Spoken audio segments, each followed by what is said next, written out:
everyone, and welcome back to the channel. I am your host, Muriel, and in today's video, I will be reviewing the Mabinogion Tetralogy written by American author Evangeline Walton.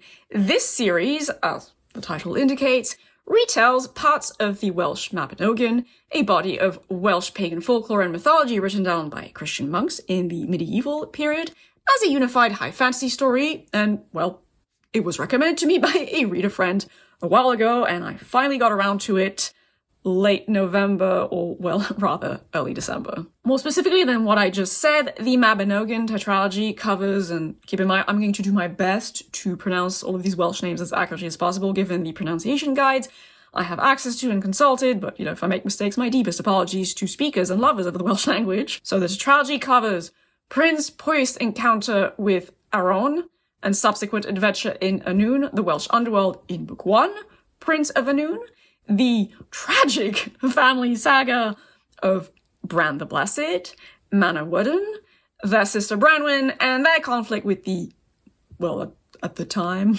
you know what I mean, the King of Ireland in Book 2, the Children of Lear, Pwyll's heir Pryderi's own run-in with the Otherworld in Book 3, the Song of Rhiannon, and finally, the trials and tribulations of Math, Gwydion, Earnhardt, Llaeglaw Gyfus, and Blodeuwedd of the Flowers, the infamous Blodeuwedd of the Flowers, in Book 4, The Island of the Mighty. Tales related to King Arthur, or for instance, Culhwch and Olwen, which are included in my own translated edition of the Mabinogion, are, for their part, not covered in this tetralogy. Now, there is also something unique about the premise of this retelling I'll come back to shortly, but if you're familiar with the original Mabinogion, nothing here will come as a real surprise in terms of major story beats. And if you're not familiar with the former, expect a fantasy story that feels pretty, well, yeah, mythological, early medieval, with journeys to the land of the dead and the neighboring land of Faerie, feats of magical transformation and deception, encounters with godlike beings, music and song, all things pretty typical of Celtic mythology and folklore, really, but then it is also at this point pretty traditional high fantasy fare as well, for the obvious reason that a lot of it is rooted in mythology, folklore, etc. Still, the Mabinogion Tetralogy certainly retains a distinctive Celtic flavour as well, and was appealing to me just for that alone. The Mabinogion Tetralogy is written in third-person omniscient, as you kind of expect for this sort of fantasy, heavily mythological fantasy, has medium to slow pacing. In fact, I found it a little drying in places, and what I'd call an older, more classical style of prose I found, on the whole, pleasantly evocative, mindful, and somewhat poetic at times. Okay, it did also feel a tad overwrought in places, but for the most part, I think it worked. The character work, for its part, was pretty decent. It could have been better in terms of depth, nuance, expressions of gendered psychology. I know what I mean, especially given one of the series' major themes. I'll come back to this shortly. Or, just more engaging and interesting for me personally. But then, honestly, it could also have been much worse, given this is an older work of epic mythological fantasy, so, as always, make of that what you will. I'm not going to spend any real time on world building here with the series, because it is pretty straightforwardly, for the most part, a retelling of a body of real-world mythological lore. As such, the specificities of magic in this story, its supernatural elements, its divine characters, etc., all relate back to the original text written down by Welsh monks in the Middle Ages, and, well, probably, to the best of our knowledge, through that, aspects of pre-Christian pagan Brythonic culture and religion, although anything to do with ancient pagan Celtic culture and religion is going to be a complicated topic, so I'll leave it at that. And move on, instead, straight to the series' theming, and a very specific feature of its premise that makes it stand out as a mythological retelling. So first, major point in favor of the Mabinogion Tetralogy, it has decently interesting and respectably stimulating, shall we say, theming on, well, the origins of patriarchy and sex-based oppression, or subjugation, as you prefer, which is one of my all-time favorite niche topics of interest, theming on the, well, in this case, hypothesized fundamental natures of different societal structures as it pertains to men and women's traits and expected roles as human beings, but, more crucially as partners in procreation and the perpetuation of humanity, theming on the passing of ages related to all that and civilizational transitions, and then itself related to that on the progressive elevation of the human soul, which is a very specific thing that ties heavily into the book's portrayal of Celtic religion, or rather, what it believes Celtic religion was probably like. Now, given all of that, yeah, it is very, very obvious to me this book must have been a source of inspiration for the later,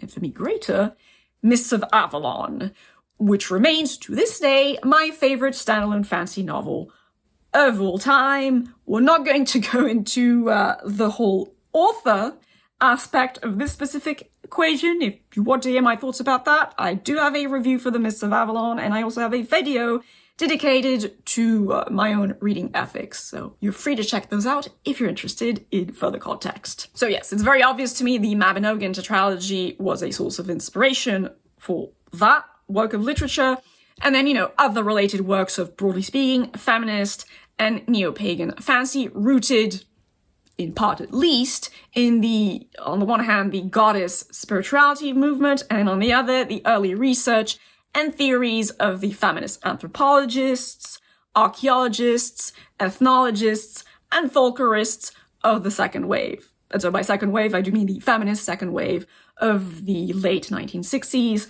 the 1970s, and the 1980s. So again, points for interesting theming related to all of that, though like I just said, the Mists of Avalon undoubtedly remains superior for me in terms of said theming. It's also superior on other metrics as well, but anyway. Its exploration of feminist ideas and issues, its commentary, if you will, on religious conflict, cultural and civilizational transitions, the passing of ages, the retention of hope in the face of oncoming obscurantism is much more refined and better articulated. Obviously, as always, in my opinion. Because then the thing is, the Mabinogion Tetralogy also features a rather strange element in its retelling, or I guess it's more like world-building setup, specifically, that I just couldn't buy into. Because it doesn't make sense, time period-wise, so given the approximate time period during which the story is set, and because I don't agree with the idea that this, as the series argues, is what defines the transition from, again, broadly speaking, matrifocality, or if you prefer, primitive egalitarianism, to patriarchy. Indeed, the series essentially tells the reader, very early on, that the pagan peoples of Bronze, then early Iron Age Britain, Ireland, could be divided, and presumably the early peoples of Bronze Age and early Iron Age continental Europe, but anyway. So those people could be divided into the more matrifocal old tribes who didn't know about paternity at all. And so by that I mean they didn't understand the fact that men actually participate in procreation. And into the more patriarchal new tribes who did, for their part, understand that men contribute to the making of babies and thus cared about paternity, and, putting a good old clamp on women's libidos through marriage and socially enforced monogamy. Or, at the very least, monogamy for women. And then it also argues that a major conflictual civilizational shift centered on this specifically inevitably ensued at some point in the pre-Christian past. And that did not work for me at all. Now, to be clear and honest, I actually agree there is an argument to be made for an early ignorance on the part of Homo sapiens of the role of men in procreation. But by early, I mean early. Think, early hunter-gatherers, early Paleolithic folks, not freaking Bronze Age peoples. I mean, very direct involvement in animal husbandry, if nothing else, would connect the dots, right? And then the simple fact is I just don't agree that knowing sperm plus egg, sperm cell plus egg cell, so spermatozoon plus oocyte equals bebe. I don't think that just knowing of that is a sufficient condition for triggering sex-based suppression, patriarchy, etc. Full stop. Though again, that whole thing, that is a major case of another conversation for another day. So I won't elaborate further here. I also get that the old v new tribes motif thing, what have you, was probably meant to play with, at the time emerging, I think, theories about the successive waves of peoples and cultures that came into old Europe. The big one, to oversimplify, to be clear, being that native Proto-Indo-European peoples were progressively replaced or assimilated into Indo-European groups from the Asian steppes to the east of Europe, and there is actually some evidence for this in the archaeological record, or rather in the archaeogenomic record. But again, conversation for another day, and you're free to look this up on your own if you're interested. So I get that it was playing with that idea, which I think emerged back in the 70s or late 60s.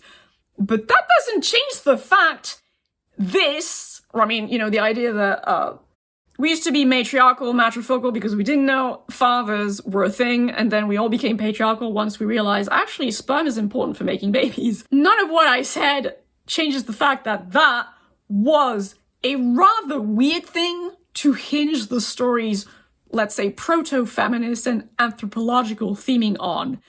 Like, that was an odd choice. Yeah. And then now I'm going to mention something that goes slightly more heavily into spoilers territory, though again, if you have actually read the Mabinogion, none of this really counts as spoilers, but still, if you'd rather avoid them, I'll put a timestamp and you can fast forward to my concluding remarks. So, it doesn't help that the final book in the quartet kinda clashed with the thematic through line more or less established and, strengthened in the previous 3 volumes. So like I said earlier, book 4, The Island of the Mighty. If you didn't know, The Island of the Mighty is basically this old, I don't know about ceremonial, but literary name for the island of Great Britain. That is what it is. It's not just Wales, it's actually the whole of Great Britain. So it centers on Math, Erenrod, Gwydion, Lailaw-Gyfus, I hope I said that right, and the infamous Blodeuwedd of the Flowers. And, well, the male characters in this story act like chauvinistic assholes. Well, Lailaw-Gyfus somewhat accepted. Fair enough. And that on its own, okay, could be a character work choice. Fine. But then those characters are also portrayed as the good guys? Kind of? Then Erenrod, in this specific retelling, is portrayed as a bitch. I mean, she's vain, conceited, self-centered. She's a bitch, too. That's the gist of it, she's a bitch. Okay, fine. But she is also forced to have children she did not want. Not through rape, true, but still she did not want those children, and she's kind of forced to be a mother against her wishes, which, not cool. And whilst Blodeuwedd acts like a, pardon my French, a feckless whore, I don't actually think of her that way, but that is kind of how she's thought of by some of the male characters. She's a faithless, feckless whore. Okay, fine. But then let's all remember that she is very literally created to be a man's companion, a man's possession. Like, very directly, very literally. Pygmalion style, with no real agency. And that, sorry, not sorry, is pretty fucked. yeah, but Gwydion, the man most responsible for all of that shit. And also, I might add, the orchestration of an actual rape by his younger brother to get rid of his distracting urges, because, Gwydion is a man of spirit and intellect, and he needs his brother to focus on a specific project, but his brother is pining after this young maiden, so he basically arranged it so that his brother can have his way with said maiden. Okay. So he does all that, but Gwydion remains throughout the story the golden genius of it. He's the golden boy, he's the genius, he's great, yay. Math, his wise uncle, and he is this very, very wise old man, and then compassionate old man, okay, I'll give him that. So he does point out that all of this is a bit regrettable, yay. And he does also feel sorry for the women of the future who will have to deal with patriarchal bullshit, because he can kind of see into the future and that this big societal change is coming, so he kind of feels compassion for the women of the future. Okay, cool. But then that's also just made out to be part of the great cycle of change and evolution humanity must go through to eventually, in the long run, reach enlightenment and apotheosis through successive lives and racking up of experiences. So ultimately, all that misogynistic shit that happens in the actual story, it's alright. In the scheme of the greater good and the grander unfolding of history, it's fine. It's all fine, really. So to me, that all ultimately read as a really weird and unpalatable note of literal and metaphorical rape apology. And so I was kind of like, yite. So not gonna lie here, that last book, The Island of the Mighty, so yeah, book 4 in the tetralogy, it soured my appreciation of the series as a whole a smidge. And then, like I said earlier, it did drag a bit in places as well. And I'll admit I did skim or, speed read through a few chapters towards the end there. I didn't really miss anything important. Still, despite that sour note, overall, I'm glad I took the time to read this series. It was decently interesting and intellectually stimulating. I enjoyed engaging with its ideas, even if I, very strongly disagreed with that big one regarding paternity. And then, again, for the most part, overall, I did find it enjoyable. I'm a mythology nerd, right? And this was a neat enough way to revisit some of the stories of the Welsh Mabinogion, so yay. And so, given that, I wouldn't not recommend this series, though I would also, keep in mind the fact there are a couple of weird to slightly unpalatable notes in that too. Just keep that in mind, but otherwise I would more or less recommend it. Especially if you're a mythology nerd, obviously. And then interested in feminist or proto-feminist theming, though again, with that caveat. And finally, ratings-wise, I gave the Mabinogion Tetralogy, and I don't think this will be surprising if you know anything about the way I rate things, I gave it a perfectly respectable 7 out of 10. And that will be all for this review of the Mabinogion Tetralogy written by Evangeline Walton. I hope you found it interesting, entertaining, engaging, informative, just a pleasant way to pass some of your time, because that's always valid. And on that very, very final note, I hope you will have a lovely day, evening, or whichever time of day you prefer. Please do take good care of yourselves as much as you're able to. And thank you for watching. This will be the final video of 2025. And I shall see you all again at some point next year in 2026. But until then, bye-bye and the happiest of holidays.